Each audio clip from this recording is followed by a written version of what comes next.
What it do, Sour Crew? It's your boy Soul. Welcome back to another episode of Melancholia N Haloes. That's right, we back. We didn't fall off. It's episode 3. So I'm gonna address the elephant in the room now. Probably haven't heard it yet, but I got the sniffles. Allergies that are they're at an all-time high right now. So it's a little rough on my end. So you're gonna hear a little. And I want you to know I'm okay. We chillin', we cool, we healthy. I think. I got a on-call doctor's appointment on the 18th to let me know. But we could talk about that in another episode because it was a lot. That doctor, it was a lot. Remind me. So, in today's episode, I hope you peeped the title, maybe read the description. We're gonna be talking about dreams, honey.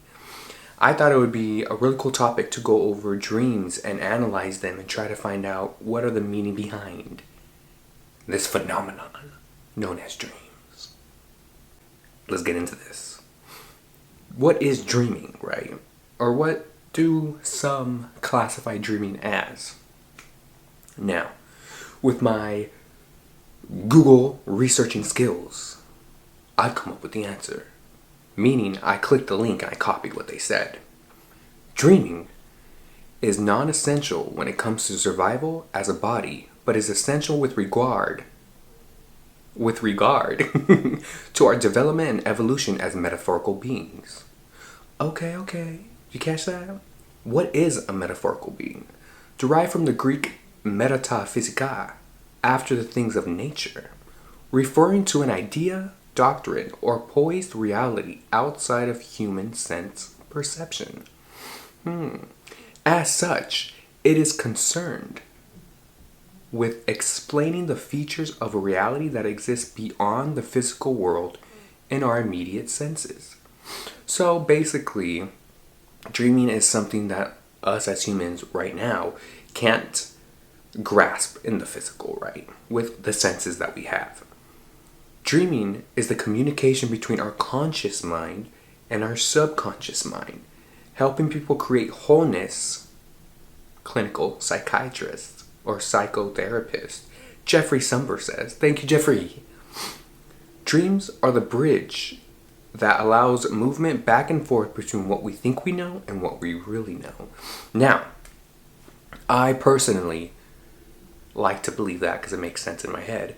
That dreams are the subconscious mixing with the consciousness and trying to understand and paint a picture of what we're really thinking about.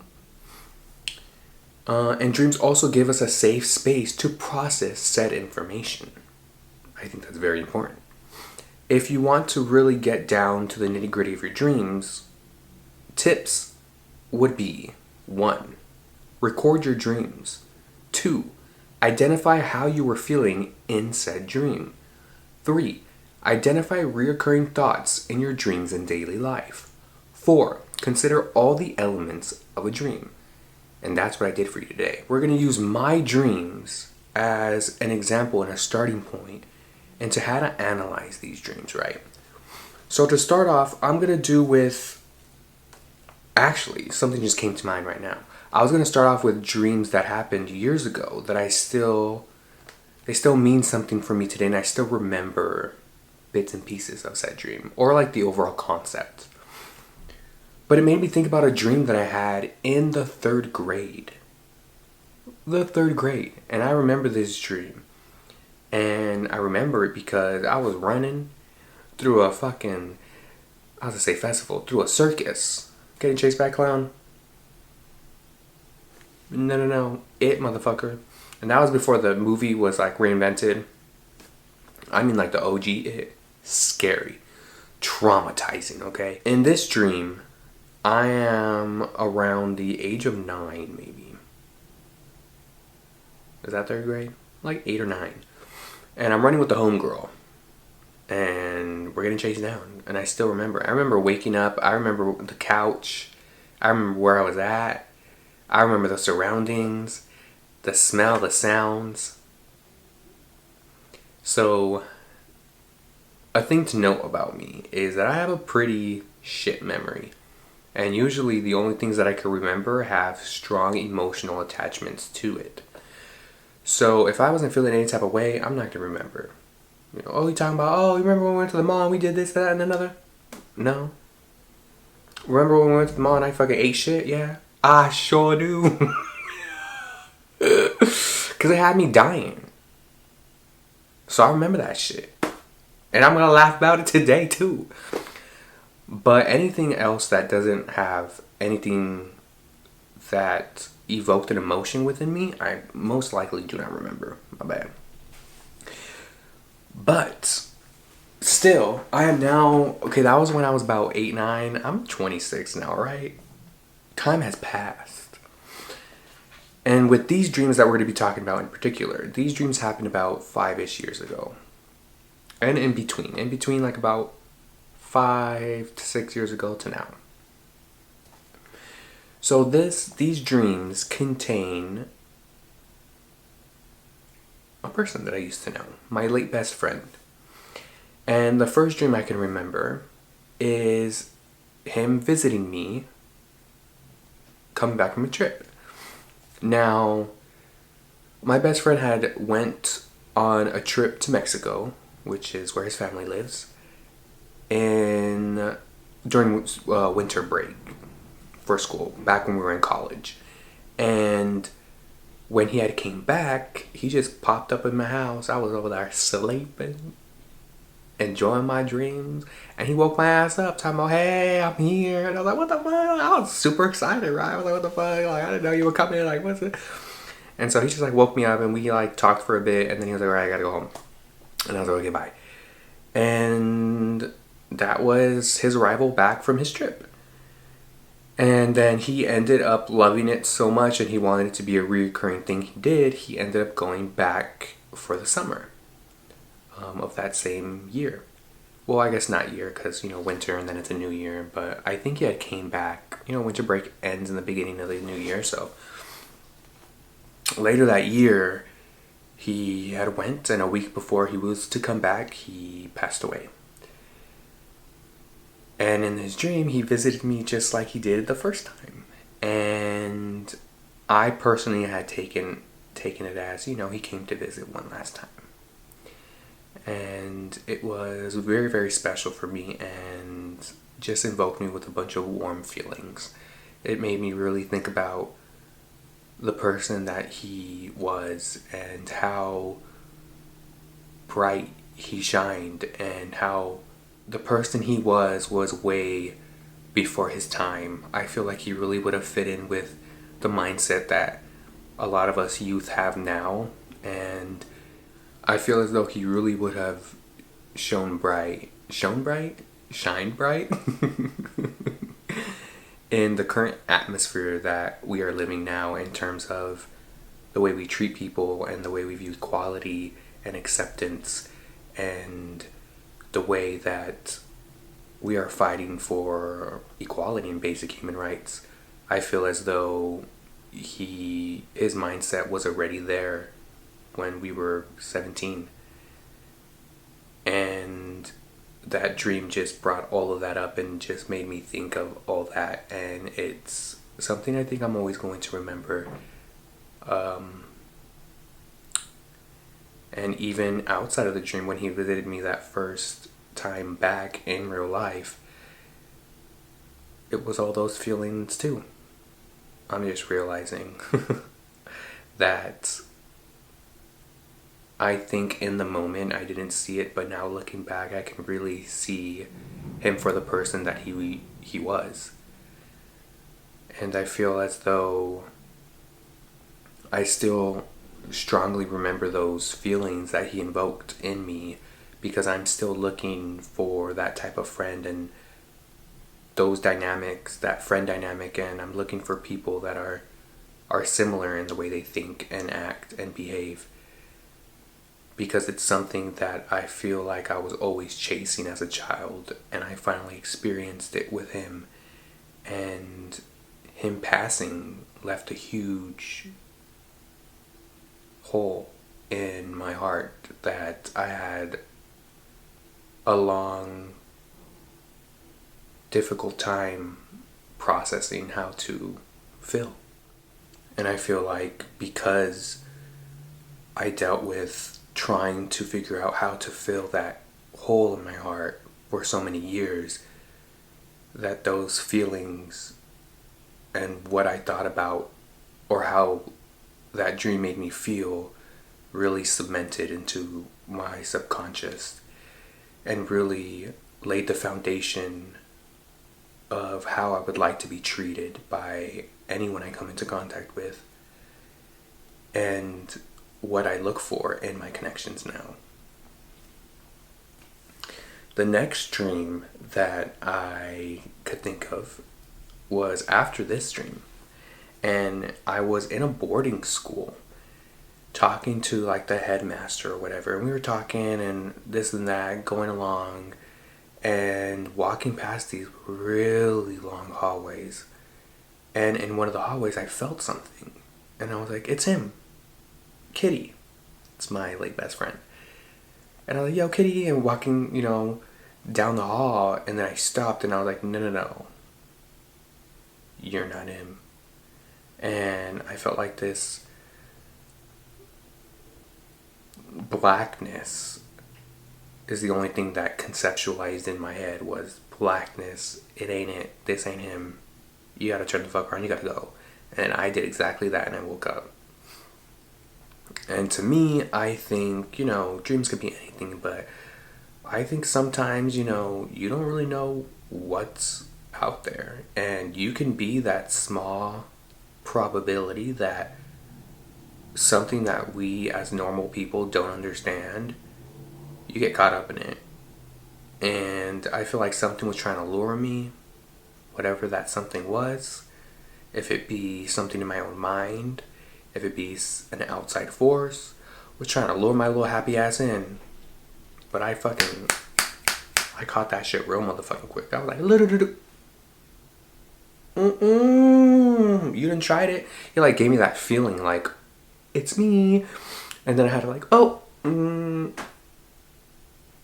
but all they can say was, it's me, like, oh, you had the dream last time, hey.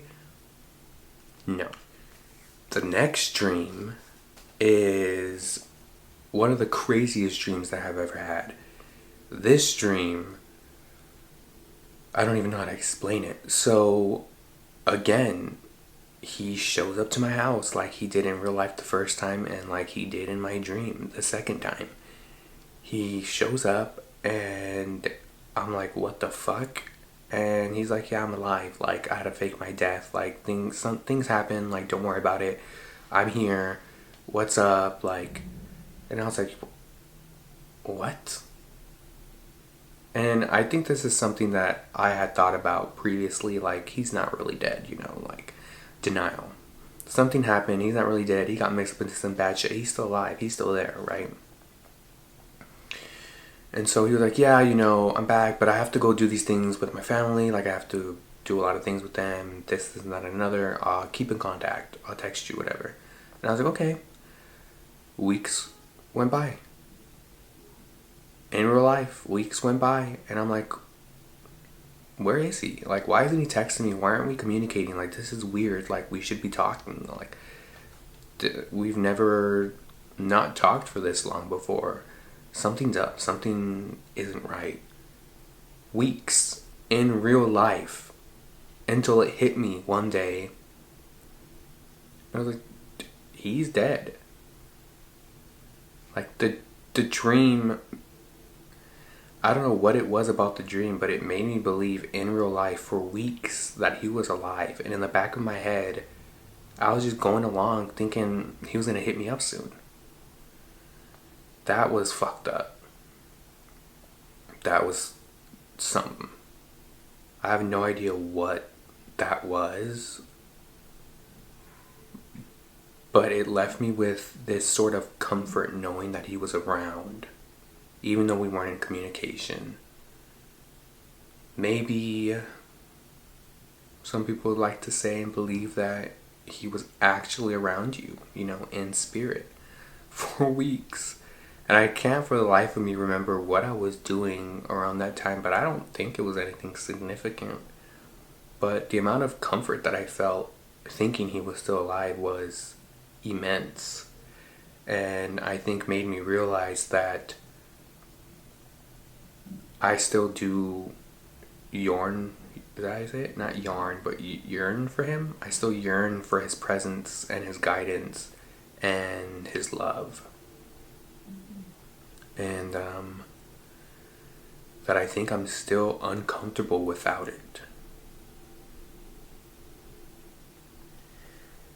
So, moving on from those, maybe a little bit deeper. Oh, actually, recently, within the past maybe 3-ish months, I would say maybe 2 months, I had a dream. And it really relates to what I've been talking about, right? So in this dream, I wake up and I'm in a desert. And immediately I'm like, this isn't a dream. Like, this is weird. I'm somewhere. Like, usually when I'm in a dream and then I wake up, I'm like, oh, that was a dream. Or if I kind of start gaining consciousness in the dream, usually I wake up, which I think is normal.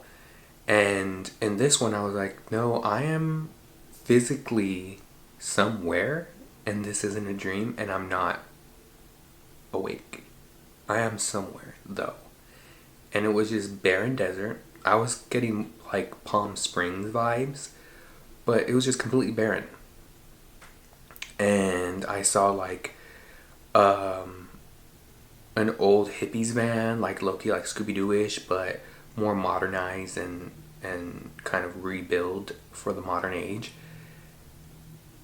And an old friend from college was like getting out of the car and he was like strutting and he was like, I'm the shit. And I was like, damn, get it. Like, we ain't friends anymore. He fucking dumped my ass hardcore. But it was kind of like liberating to see him so confident in himself and what he's doing. And I think I had seen a picture of him online or something on Instagram. And so like, damn, he's really out there like doing his thing. So like maybe that's why it appeared in the dream.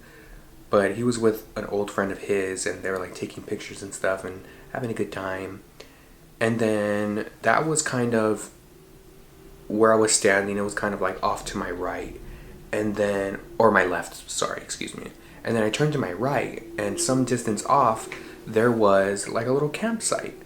And it's my whole family's around there. And I'm like walking over there and then I see my grandpa who passed away in like 2008. And I'm like, Grandpa, like what the fuck? Hey, like what's up? Like, and because I knew I was at this location and I wasn't dreaming, I was like, he's real. And I was like, spirit guide, honey. I was like, hey, Grandpa. And so I'm asking him all these questions. And he just kind of gives me like a look. And the look is like, I can't answer these questions. And you know I can't answer these questions. And I'm like, keep asking. And there are some questions that I do get through that he does answer. But I don't know if it's anything significant. But I do remember one part because it freaked me out. Where he had told me like, yeah, I'm always watching over you. I'm always outside your window sitting there on the stoop. And I'm like, oh, that's embarrassing. That's really embarrassing because Lord knows what I be getting up to in this bedroom, okay?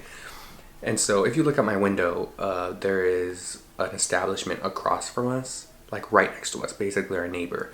And they have a little backyard section. And so one of the doors to that establishment has a little stair stoop. And he was like, yeah, I sit down there, you know, kind of giving you your privacy, like not staring up in your window, but I'm there. So, you know, I know. And I'm like, oh my God, that's so embarrassing. That's so embarrassing. And then I ended up waking up when I tried to ask him more questions, which I was really annoyed about. But also when we were talking, he had taken me into like this cave that was like cave but technology, kind of like something science fiction-y. And we were talking in there. So really weird.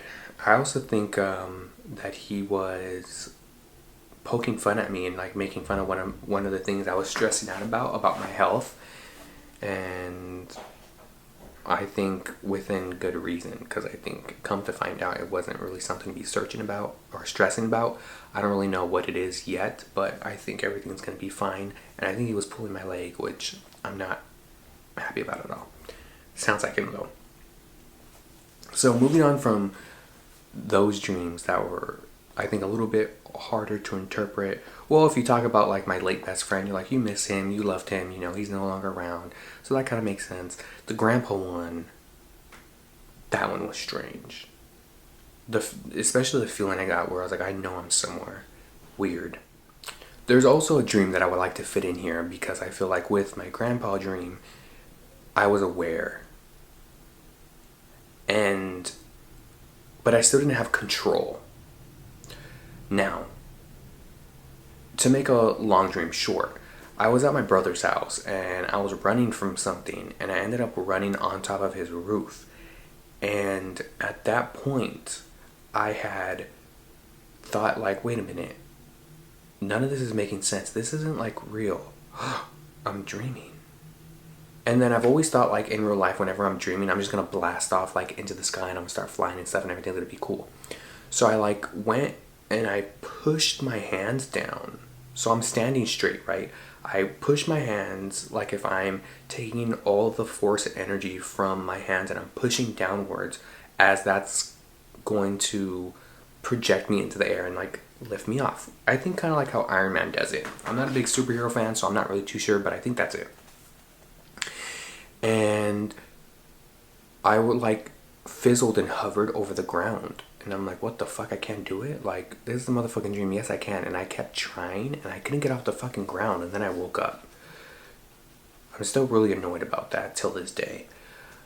But having control over your dreams, they said like you could do anything in those dreams and it's super fucking cool and fun. It's called like lucid dreaming or something. Oh, I'd love to try that out. Now with my grandpa, in that dream, I think I astral projected into a different plane. Now, some people say dreams are different dimensions. Maybe. Like your soul projects to a different plane of existence. And you can learn to lucid dream, which is control your dreams.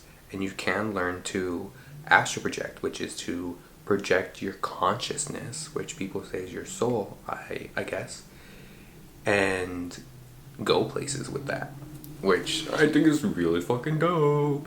And I believe there are studies by the US government that research this shit, and if I'm not mistaken, there's documents that have been unclassified that say that it's real. And they try to use it for war, of course. Anyways, going back to the stress dreams, or if I cut it out, now we're going to be moving on to talking about stress dreams, which these dreams are fresh. They're about like 2 to 3 months. I'm more certain they're 2 months in, or 2 months fresh. And I think these dreams are very much point blank simple, period. I know what they're about. So in one of these dreams, I am on my way to college, and before I can go, I have to cook breakfast for my 2 brothers. Now, my 2 brothers don't even live with me. They have their own place. So I'm stressing, and I'm like cooking meat. I'm cooking like steak on the stove. I'm cutting up all these vegetables. Like, it's a full 4-course motherfucking meal for breakfast, okay? And I'm like busting my ass. I'm like, oh my god, I gotta go to class. Like, I gotta drive there. Then I gotta walk to class.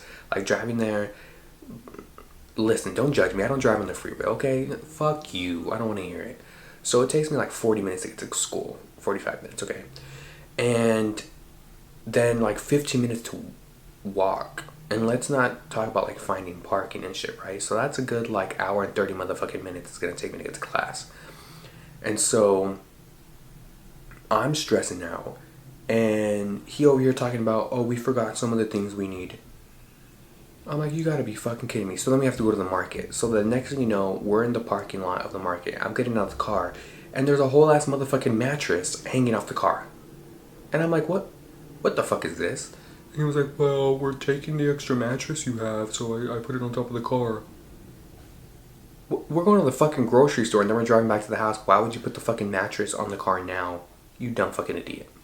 So I'm like, are you fucking kidding me? And he was like, well, I thought, our brother could hold it with one hand. Why would you think our brother, who's on his phone all the motherfucking time, like that's his thing, not paying attention, is gonna hold the fucking mattress by himself with one motherfucking hand? I was really fucking annoyed. So we're in front of the fucking grocery store, and I turn to the side and there's a motherfucking Dollar Tree. Not sponsored. So we go over to the fucking Dollar Tree so I could buy bungee cords, so I could wrap that shit around the mattress. And we're like looking through the aisles, big ass store, huge. And there's a worker there. She speaks Spanish. My brother starts trying to speak broken Spanish to her. My brother ain't no motherfucking Spanish. If anybody, I would have to fucking try my very hardest to fucking try to communicate. So he's like talking to her, and she's like, oh, here are the bungee cords here. And I'm like looking at them and stuff. Some of them are like way too long, some of them are too short. And she goes, well, we do have someone here that he's a worker, he can help you guys. And so I guess the manager there at the Dollar Tree would hire these like Hispanic workers off the side of the road and like give them money, take some profit, whatever. So my brother gives him $100. I'm like, $100? The fuck? And so the guy goes out and he's like wrapping the fucking mattress and stuff. And then I'm like, all right. Next thing you know, we're back at the house. And I'm like, oh, backtrack. Let me backtrack a little bit. So at the store, I'm like, oh my God. Like when we're looking for the bungee cords, I'm like, holy shit. The fucking meat. I just left the meat cooking because I'm like, we're running and we're gonna come right back on the stove. So I have to call my grandma. And I'm like super like, fuck, I don't want to call. Like I don't want to ask her for any help. Like she's going to be upset. Like I have to do all this myself. And so I call. And she's like, yeah. I was like, can you just check on it? Like make sure it's not burning. She's like, yeah, I'll check on it. And she's like, no, it's still good. It's still cooking. Like it's not even to the point where it needs to be like flipped and turned around and stuff like that. And I was like, okay, cool. So then the guy and that my brother paid ends up helping us strap it onto the car. And the next thing you know, we're back at the house and I'm inside looking from the kitchen window out to the car. Tell me why the fucking mattress is falling off the car. And I'm like, are you kidding me? And then I see the fucking guy there. And I'm like, the guy came back with us? Apparently he drove back with us. And so now I'm stressing out because I'm like, how the fuck is he supposed to get back to his work? To his station? And then he's holding up a sign talking about, we'll work for free or work for this or work for that. And I'm stressing out. I'm like, how the fuck is he going to get back? Why did he drive back with us? And then, so I'm in the kitchen and there's my grandma. She had cut up my vegetables and stuff. And I was like, oh my God, thank you so much. Like, I'm so stressed out. She's like, it's okay. Like, fucking really not happy that she had to do it, but she did it. And I'm like, thank you so much. Like, I didn't ask her to do anything. So I was like, thank you. I really appreciate it. So then my brother gets a call from the lady at the Dollar Tree. And I guess they're trying to arrange how to get the guy back. And so I'm just stressing out. I'm hella motherfucking stressed. And then I'm like, I know, like, I'm not going to make it to school. I'm not going to make it to class. It is what it is. It's done. And then I end up waking up. So I can't remember if this is still part of the same dream that I was just telling or if it's another dream, but I think it's the same dream. So we go to the kitchen and we're all just like chilling we go to the living room, we're all just chilling in the living room, and one of our friends is there. I think he's a friend of mine, and I'm pretty sure it's that dude that makes those TikToks that it's like someone is doing something really complicated and he does it like very simple and he just like points his hands out and he's like, are you serious? I think it was him.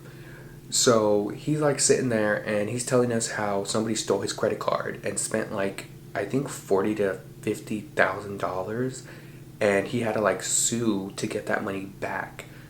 And during this lawsuit, like, it was so drawn out, when he finally won the $40,000, they gave him another $40,000 on top of that to cover like all the stress and everything he went through from the lawsuit, and like them not just giving him his money back to begin with from the fraud. And he gives everybody like a check, and I think he gave me a check for like, I don't know, like $2,000. And I was like, living. It might have been like 10,000, but I think it was two, and like 2,500 or something. And I was just like crying. I was like, "Thank you so much, holy shit!" So I think with that dream, it just shows all the stress that I was going through, or that I've been going through the past maybe 3 years, and all of the obligations and commitments that I stacked upon myself, thinking it was something that I had to do and something that was required of me. And it's only kind of lessened this year, the past couple of months, but primarily the past couple of weeks. So this brings me to the last dream that I'm going to go over with you today. And this dream was wild, and I think really was point blank simple period for me in particular, and told me exactly what I needed to know, or exactly what my brain is trying to tell myself, right? So my subconscious is trying to tell my conscious mind what's up. So with this next dream, I think it's extremely interesting because I think, like my last one, it told me point blank simple period exactly what my stresses are and exactly what my worries are and exactly what these issues are. I think it was my subconscious mind telling my conscious mind very clearly what was up. So for this dream, it starts off with me in my apartment, and I'm with my brother, same brother from the last dream, just one of them this time, and also with a guy. So this guy, I get the feeling simultaneously he is a friend I'm trying to make and also a date or a potential partner. So I feel as though it is one and the same because I have been using Bumble BFF to try to make new friends and try to see if I could find people that are similar to me that I can click with and that like the same interests and hobbies that I do, that are more introverted and homebodied, because that's what I like to do. And so I started using Bumble BFF, and I also try to continue dating, and trying to juggle so many conversations and people at the same time is tiring. It is exhausting. And I was getting real burnt out and really overwhelmed by everything. So with this dude in particular, I think it was a combination of, is he a friend? Is he dating? Is it both? And I think that makes complete sense for what I was going through at the time. And then I see another friend from high school, and I think he came up in the dream because I had just saw him the night before, so before I went to bed, on Snapchat, and it stood out to me because he was the only friend that I had recently contacted or talked to that had a story, so it was more noticeable than all the other names. So his name is Mark. So Mark was there, and he's like, "Yo, you want to go to the store with me?" And I was like, "All right, cool, sure." Now, mind you, I have company. My brother's there, and this person is there. Why would I leave? And I thought it was a little awkward and a little weird, but I think it was more of the, do I stay? Or am I missing out on the opportunity? Or am I missing out on something by not going? I'm gonna go. I never go. I always stay. Let me go. Let me go out and do something. I'm always inside, right? So I ended up running to my room, and he was like, "All right, let's go." So I run to my room, and I'm changing out of my loungewear into something more appropriate for the streets. And then I am packing like a little bag. You know how guys have those little over the shoulder or over the chest kind of bags, you know? They were popular like a couple years ago. So I'm like shoving my charger in there, my phone, my wallet, my keys, my fucking chapstick, like everything goes up in that bitch, my fucking eye drops. And I'm like, I like to be prepared, like you never fucking know, you know? And so brushing my teeth and all that takes me about 5 to 7 minutes. So as I'm leaving the house, running down the stairs, he calls me. And he's like, "Yo, what the fuck? Where you at? Like, I've been fucking waiting." And I'm like, "What the fuck? Like, why the fuck you talking to me like this?" I'm like, "Ain't nobody told you to fucking leave? Like, what do you think? I'm just gonna walk out the house with you, like, right away? Like, why would you fucking go wait in your car? Like, you stupid." And so I already saw him. So when you, like, exit my apartment, there's a road. And so I was like, "Oh, are you, like, we call it like the side. It's like the side street. It's not the main road. So I'm like, oh, you in the side or you in the front? Because I'm walking down the stairs heading towards the front. And I know damn well he's on the side because I saw him when I walked out of the house. But I think I was trying to detour the conversation and lead it to something that wasn't aggressive, right? Because he was very aggressive with me. And he was like, I'm fucking waiting. I've been waiting, like, da-da-da-da-da. And so I'm like, all right, like, I'm coming down the stairs. Shit. And so I'm walking to the car. And as I get to the car, he turns the car off. The car's in the middle of the road, okay? He turns the car off. And all the doors are wide open. The 2 front doors, the 2 back doors are wide open. And I'm like, what the fuck? So I'm walking up to the car. And he's like, get the fuck in. Like, hurry up. I've been waiting. This, and that, and another. And I'm just like, are you okay? Like, first of all, who the fuck you think you're talking to? Why are you talking to me like that? And like, this is way too much aggression. Like, something ain't right. And he was like, get in the car, like, I'm waiting. He looks super fucking aggravated. And I'm just standing there like, nah, like, this is weird. Like, you doing too much. Like, I don't know what this is, but it ain't for me. Like, nah, you weirding me out. You kind of creeping me out. You scaring me a little bit. Like, So I'm like, I'm just gonna go. So I closed his door and I walked away. And as I'm walking back up the stairs, I can hear his car, and I think I kind of like turn around and I see the car leave, take off. And I'm like, all right. Walking up the stairs, and I check my phone, and on Snapchat, my shit is blowing up. I got messages, text, I got photos, videos, nudes, like friends, lovers, and I'm like, holy shit, there's dozens. And I'm like, how the fuck, I need to reply to all these people now, holy shit, like, I've been lagging, like, they gonna think less of me, like, I'm gonna be letting them down. And then I open the door, and there's this dude, right, the dude I was talking about earlier. And he's like, yo, what happened? Like, that was quick. And I was like, oh, I don't think we're friends no more.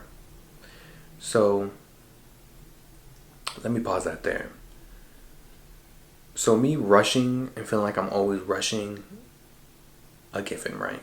And then having somebody be upset over me rushing and like, makes sense, okay?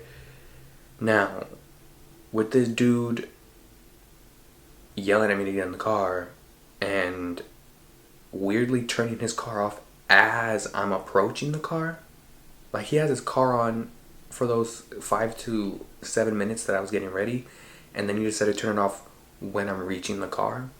Weird. And then all his doors are open. Double weird. It made me think, you know, the doors aren't locked, they're wide open for you to get in, and the car's off, it's not going anywhere, so get in.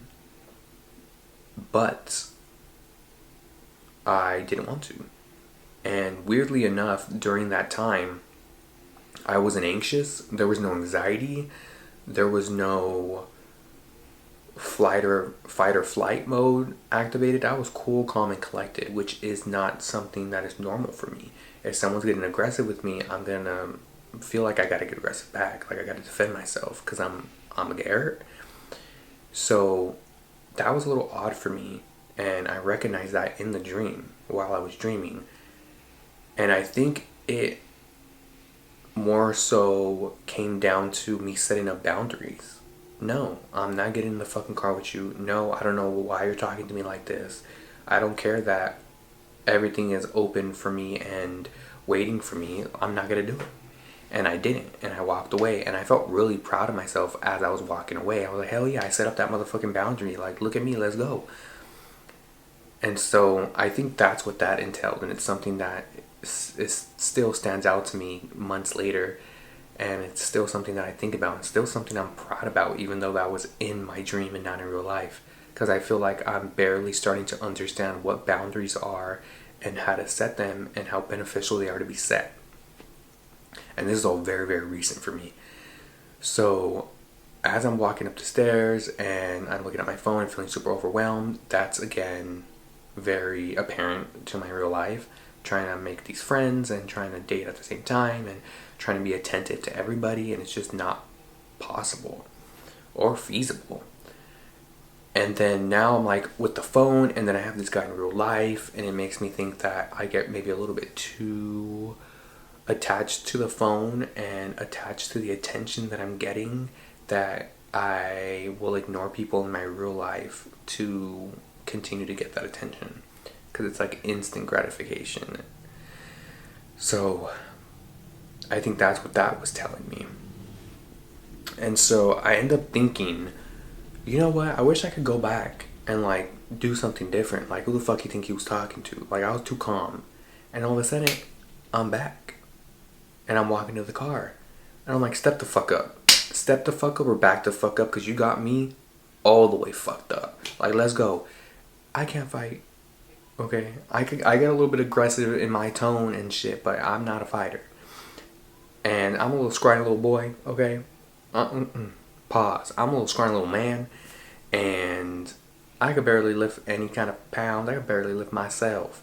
So ain't nothing happening in the fight. But me and Mark are both scrawny, so we're fighting and I fuck him up. And when I mean I fuck him up, I fuck him up. To the point where I'm like, I gotta call 911. And I'm like, fuck that, I ain't calling 911. I end up going on his phone and calling like a cousin or something. Some type of homie he has. And I just pick him up, throw him in his car, throw his phone in the car, and I go back to the house. And so we talking, and I'm like explaining the situation, and then all of a sudden this private motherfucking military pop in. Now, weirdly enough, I ain't gonna talk about this dream, but I had a dream with the homegirl when she was pregnant. She just had her baby. Congratulations, my boo. I'm so excited. Private military showed up in that dream too. And they came shooting up everybody, and we had to fucking make it out of that shit alive. That shit was crazy. So here we go again. Another motherfucking private military. And I think this dream happened before the dream I had with my homegirl. So I'm like, who the fuck are these private military? So here I am. Like, fuck, we got caught up. I got caught up, right? But they take on all of us. So they take us to, or me, to this kind of boarding school. Hello to the boarding school again. And we're sitting in the classroom. I'm sitting in the classroom. And all of a sudden I'm a girl, which is weird. And they got her like strapped up to a bomb. So me strapped up to a bomb. And so it's like this girl's a different person, but it's also me. So I'm strapped up. She's strapped up. We're strapped up. And they bring in our sister. And she's completely oblivious, and we can't tell her nothing or she dies.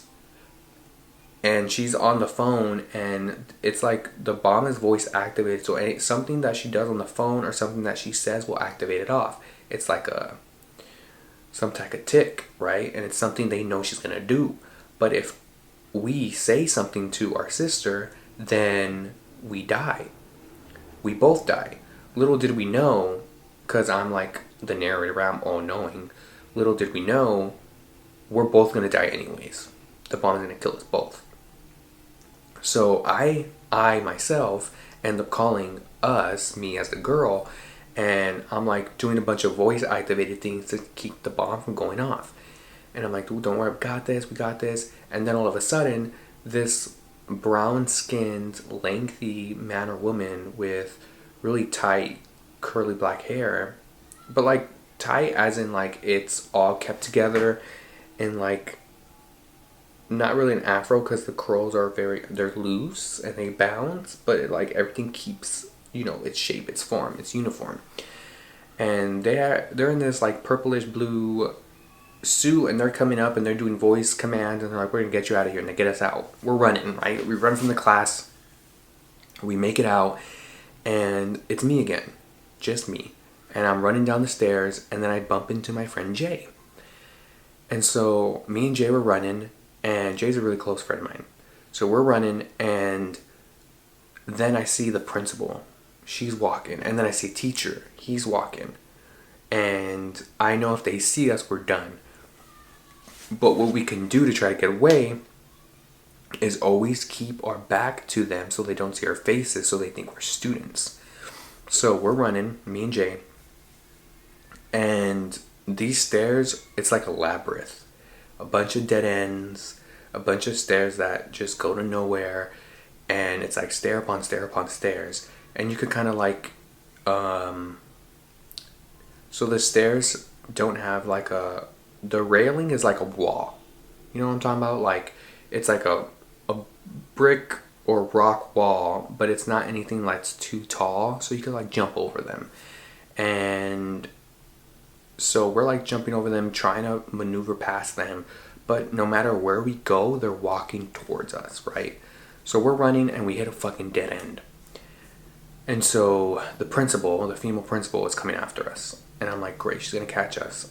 And I'm like, what if we try to like pretend like we're a gay couple and we were two students just trying to find a place to make out, and we're both gay, so we have to do it in secret. And maybe they're gonna be like, oh my god, like go to class, like flustered and not wanting to like look, and like get the hell out of here, go to class, like what are you doing? And we're like, oh my god, so sorry, like, you know, blah blah blah. Try to make that work, right?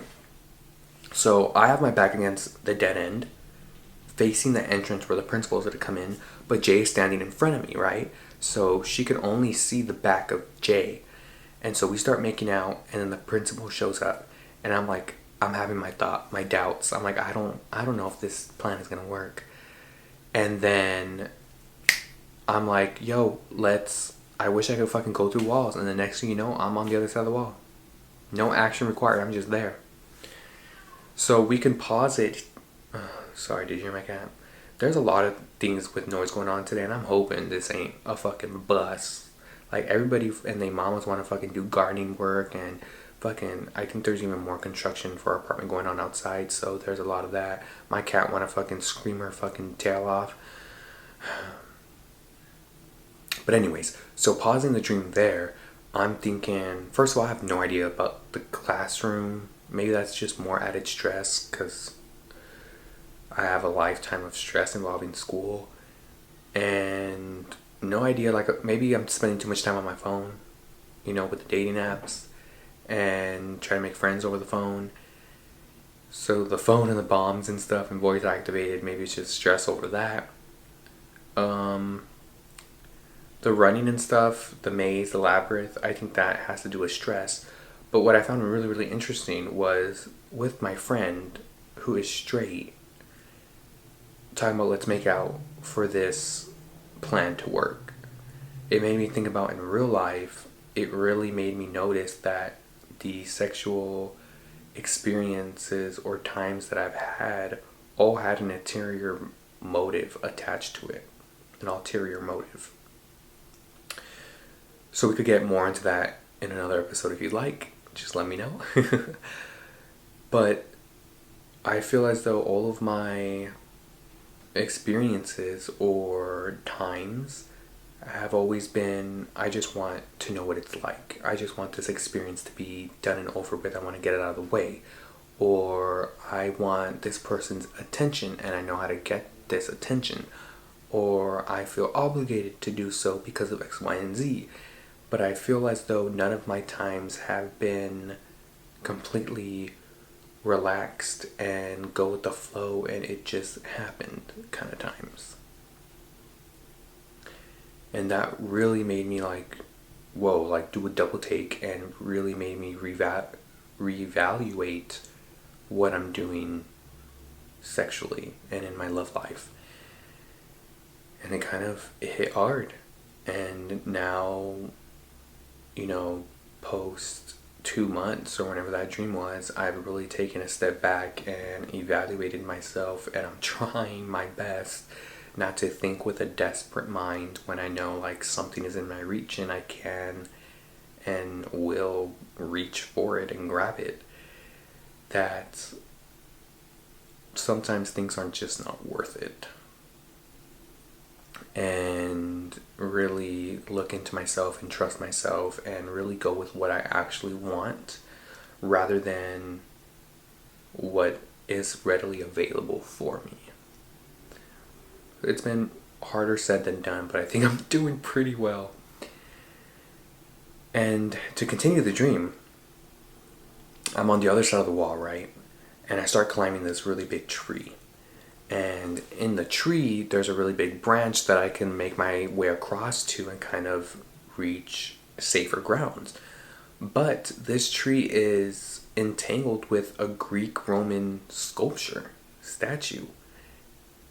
And I don't know if the statue was there and the tree grew around it, or if the sculpture was designed around the tree itself. So I'm standing on this branch that is blocked by this sculpture, and I'm like, I need to move the sculpture. I need to get around to the other side of this branch for freedom. And so I'm like looking around, and I'm touching the sculpture, which is like a snake humanoid, and it breaks in my fucking hand, dog. Like the head of the snake breaks in my hand, and I'm like, oh.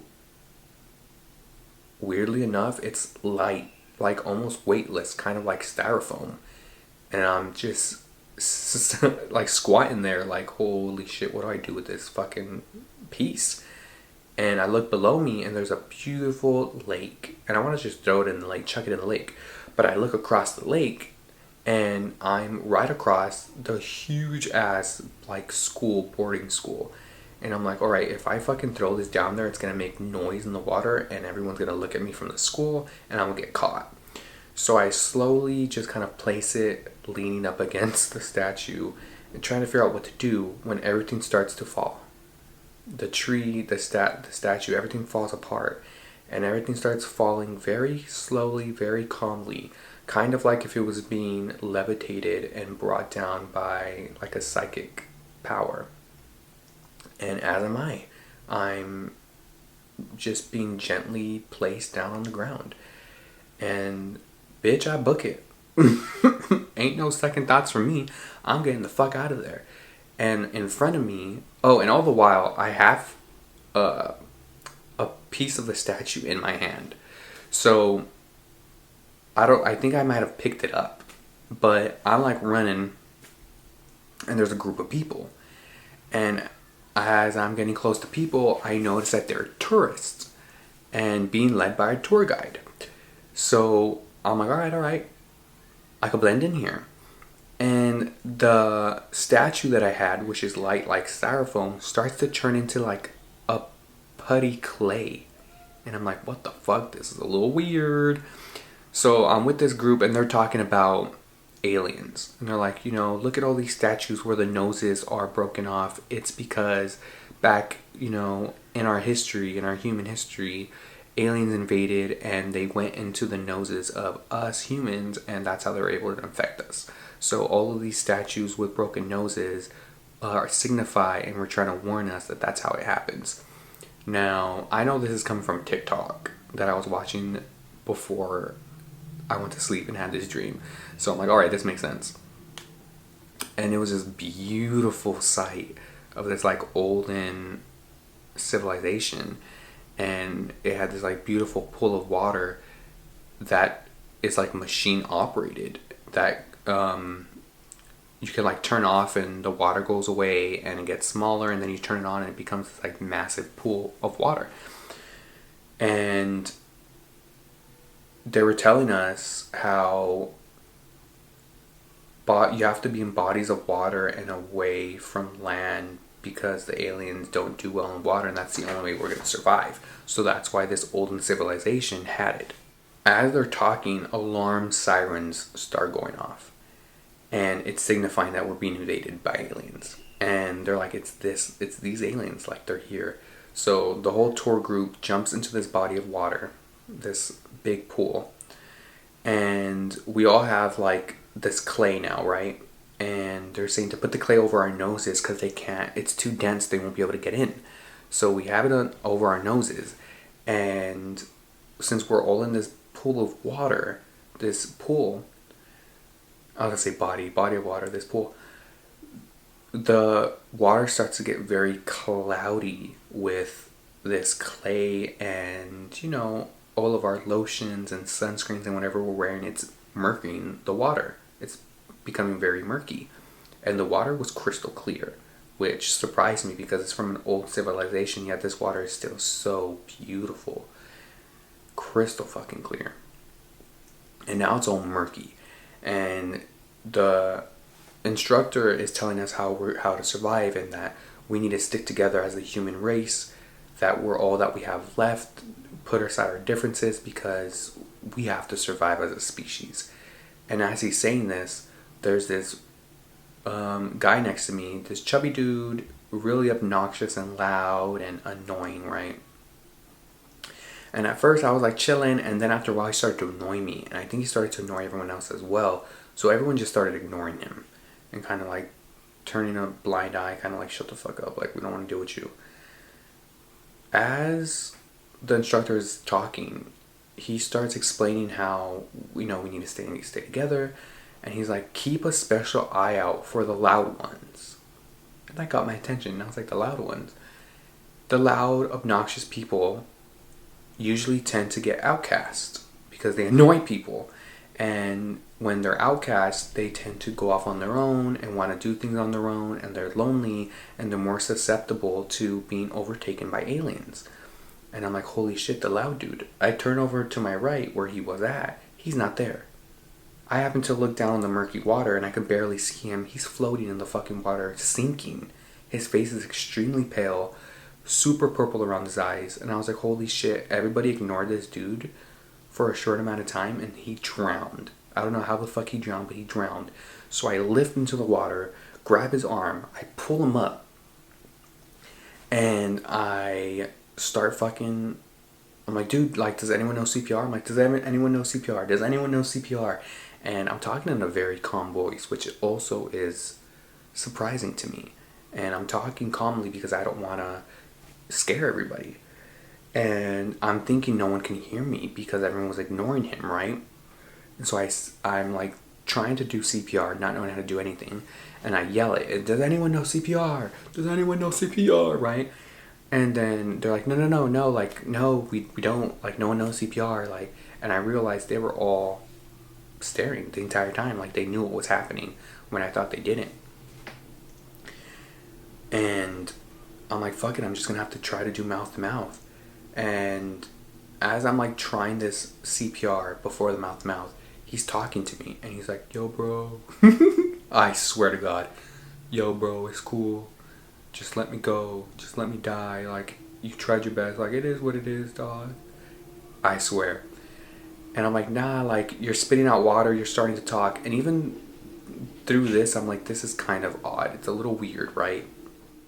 And I'm thinking, it's a little odd that he's talking through drowning, right? He just drowned. He has all this water in his lungs. And he's, like, still communicating and, like, spitting up little bits of water at the same time. And then I noticed that his whole body is like super shiny, like rubber shiny. And I noticed he's like a rubber doll, like he's made out of rubber now. And I'm like, okay, like try to do mouth to mouth, and I do it once, and then he starts just projecting warm water at me.